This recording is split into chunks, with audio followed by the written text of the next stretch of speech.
Parmesan, sometimes called the king of cheeses. It's arguably the world's most famous formaggio. But what do you think of when you hear Parmesan? Is it a waiter grating some over a bowl of pasta? Is it eating a wedge off a cheese board? Or is it shotgunning some straight out of a green can? Parmesan, though, can range in experiences and, even interpretations. In fact, there's some Parmesans out there that don't even have Parmesan in them. What? But why is this? Let's take a look at Parmesan, where it came from, how it's made, what's real and what's not real. But before I jump in, and if you're feeling fancy, be sure to subscribe to Come to Cheesus on the Crisp Whisk channel, and let me know what other cheeses you would like to explore. Alright, grab a grater, a knife, we're about to get into a really nice parm. For the when and where of Parmesan, let's start at the beginning and find out where did Parmesan actually come from. While it's not as old as the Egyptians, Parmesan has been around for a really long time. I always find this fascinating because it seems so like, how about that? But historically, the church has been dining's secret creator. Monks have been the catalyst that helped develop many different types of varieties of cheeses, beer, and wine, basically 70% of what I consume weekly, and I gotta thank the church for that. Not sure how I feel about that. Guilt? Sure, but isn't that how the church is supposed to make you feel? Monks not only created these necessary life provisions, but they helped preserve the recipe and traditions. Monasteries owned and controlled lands, and by their chosen profession, monastic monks were living the solitary monk life, and they were already raising cows, sheep, and goats, so they're like, you know what? I'm bored. Let's make some cheese. If you love cheese and you want someone to pray to Saint Benedict. That was probably your cheese man right there. He lived in the late 4th and early 5th century and was responsible for the construction of monasteries. Parmesan would come around 800 years later during the 14th century in Italy's Po River Valley. Prior to land development, the Po Valley was essentially a swamp before the land was transformed with drainage ditches and irrigation systems, turning the valley into a fertile grazing land for cows. The earliest records of Parmesan was from a ledger when wheels were purchased in Florence, Italy in 1344. Italian writer Giovanni Boccaccio, who is easily my favorite Boccaccio, was acting as the earliest food influencer, helped give Parmesan a popularity boost by writing about it in a Decameron around 1357.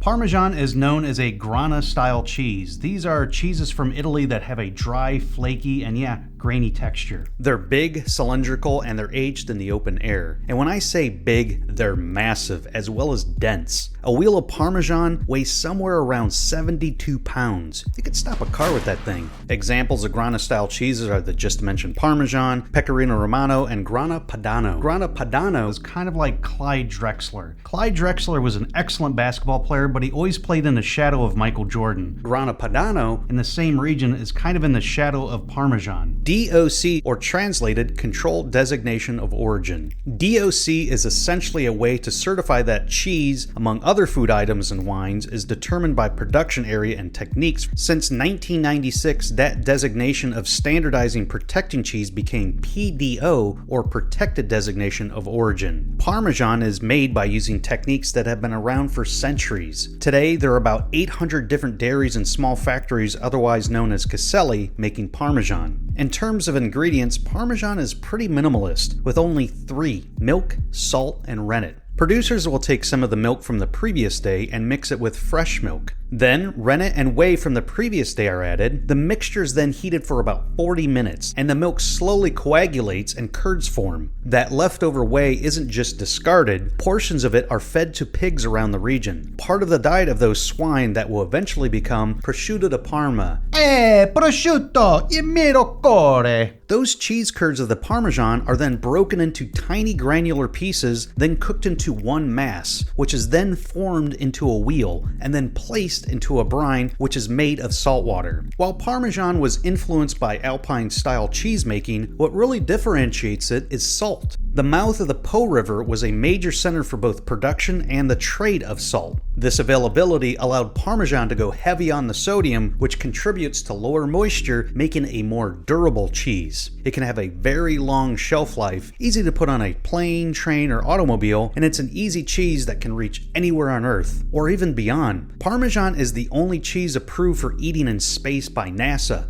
Hey Tang, take that, motherfucker.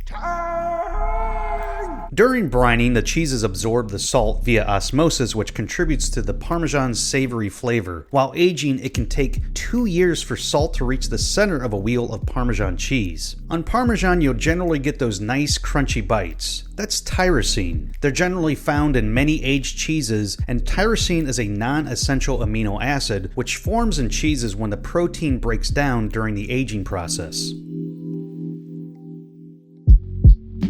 When making Parmesan, it even comes down to the breed of cow. About a third of Parmesan producers rely on the Rosa Reggiana, or red cow. Reggiana cattle were first recorded in history around the year 1000 by monks in the Emilia-Romagna region of Italy. It would be about 2,000 years later, in 1953, that the standards for the breed were first registered. In 1991, a group of dairy breeders banded together to create a consortium for the breed, creating the Parmigiano Reggiano delle Vacche Rosse Parmesan cheese. That is a mouthful. The milk of the Reggiana cow is suitable for producing Parmesan thanks to its high percentage of casein. Casein is the protein in milk. The specific Reggiana casein ensures a better maturation of the cheese. And if you're lucky enough to get the rare white Vacca Bianca or white cow version of Parmesan, go pat yourself on the back. But real Parmesan has some strict requirements. It can only be made in the Parma, Reggio Emilia regions of Italy. It can only have 3 ingredients as mentioned earlier: unpasteurized milk, salt, and animal rennet. Parmesan can only be made between April 15th and November 11th. This ensures the cows are eating from pastures and not silage or hay. Silage is essentially pickled pasture grass. The process of making this cheese must be a minimum of 12 months, but few that are that young are actually sold. During inspection, if the cheese passes but is not exceptional, it must be sold within 12 months, no matter how old it is. The average age of a sold wheel of Parm is around 23 months. Overseeing this mechanism is Parmesan's consortium. They're a group of regional producers who act as the quality control for the cheese's authenticity. And Parmesan is held in very high regard because, beyond being the only cheese approved for eating in space by NASA, it is also the most shoplifted item in Italy. Beyond people pilfering hunks, counterfeiting and knockoff brands are prevalent in the world of Parmesan, and the stakes involved are ridiculous. In 2021 alone, Parmesan Reggiano sales in Italy accounted for $2.7 billion. That's a whole lot of parties and a whole lot of mouths right there. To counter the counterfeiting, the Italian consortium started tagging wheels with microchips to track their product, hopefully allowing authorities to identify the real Parmesans from the fake. To ensure what you are getting is a real Parmesan, look for the pin dot wording Parmigiano Reggiano on the rind, a numeric code that lets you know what dairy it came from. There's an oval brand, the month and the year of production let you know how old the wheel is, and there's an EU approval number, which accounts for the origin of the animal and the rules of production. So what about these other Parmesans?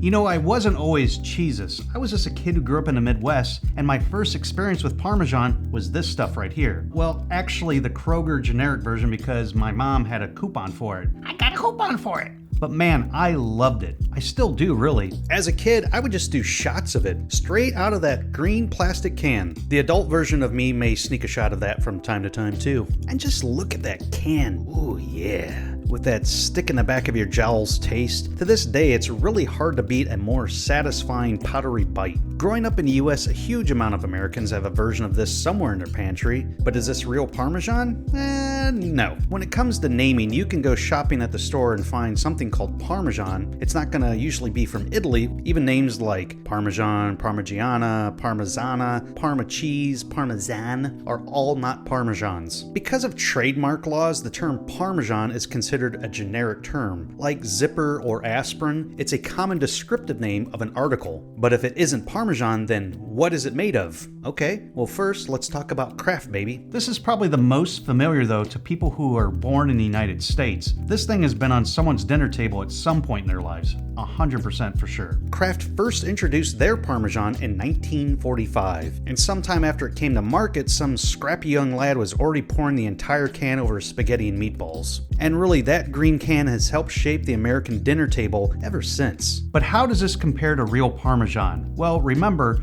Real Parmesan has 3 ingredients: milk, salt, and rennet. Kraft Parmesan, though, it is cut with other cheaper products, and its ingredients are pasteurized parched skim milk, cheese culture, salt, enzymes, cellulose powder, and potassium sorbate. The potassium sorbate is there to protect flavor. Cellulose is a filler that is made of wood pulp that prevents clumping in cheese. In 2016, Kraft, or Kraft Heinz if you're being corporate conglomerate fancy about it, was sued for calling their Parmesan 100% grated cheese when they're adding cellulose to the cheese. I should note that it is safe to eat. For anyone wondering if they're part woodchuck for just liking a flavor, you still might be one, but that's not the best indicator. The FDA technically allows 2 to 4% of cellulose in grated Parmesan. Kraft's Parmesan has about 3.8% cellulose in Parm, but if you think that sounds high, they weren't the only or even close to being the biggest wood pulp populating offenders. Jewel Osco and Walmart's grated Parmesan each had 8.8% and 7.8% respectively. And while you can argue some cellulose isn't such a terrible thing, Castle Cheese, who produced a Parmesan cheese that was sold at Target, instead of Parm, there was a mixture of leftover cheddar, Swiss, and mozzarella. In some cases, the cheese was produced with just casein, which are just the proteins found in milk instead of actual milk. 40% of grated cheeses sold in the United States are not even real cheese at all. In Italy, quality is tightly enforced. While in America, sometimes it can remind me of that scene in A Shawshank Redemption. You remember when the warden was pushing his prison labor highway project? Producers who make Parmesan for major outlets and stores, those who are trying to do the right thing and adhere to higher quality, are constantly being underbidded, losing contracts to cheap knockoffs. A better product ends up losing to making everything cheaper and cheaper, with largely unaware and misled consumers who end up paying the price. Or am I just being obtuse? When I eat Kraft Parmesan, I get a sense of nostalgia because that's what I grew up with. When I eat this, I get a sense of history. Thinking of the green can as a kid, I remember lightly peppering my SpaghettiOs with it. My mission? Soak up every ounce of that sauce. But real Parm is a gift from the gods. This looks like an archaeological find. I like an aged Parmesan. I would say get one aged around 36 months, and you want to get that as close to being cut off the wheel as possible. Maybe you're around somewhere where they're cracking one open. Because as soon as a piece of Parmesan is cut off a wheel is when the cheese starts its inevitable decline. So I've got 3 different Parmesans right here. This is a 24-month, this is a 36-month, and this is a 48-month. So this thing has been traveling, 4 years, and now it's here. It's ready to go in my mouth. I'm very excited about it. Every time I eat Parmesan, I always get very excited. But let's just see what we got. You're definitely getting more of that bright citrus flavor in this one, which is kind of surprising because it's drying up.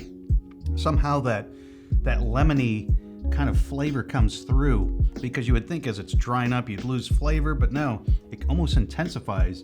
I didn't get that lemon flavor with this one, but with this one I definitely did. And granted, they're different producers, blah blah blah, but I think that's kind of a consistent note with the more aged Parmesan, is that you have that nice brightness in it with all that salty goodness. So yeah, I think no matter what, when you're eating these cheeses, whether it's the young or the old, it has a lot of depth. I would just take your time and really enjoy eating it. I'm a notoriously fast eater, but these will slow you down and really make you appreciate kind of everything that goes into it, which in many ways, again, 3 ingredients, but at the same time, there's probably about 6 layers of flavors and texture and taste in there. So enjoy.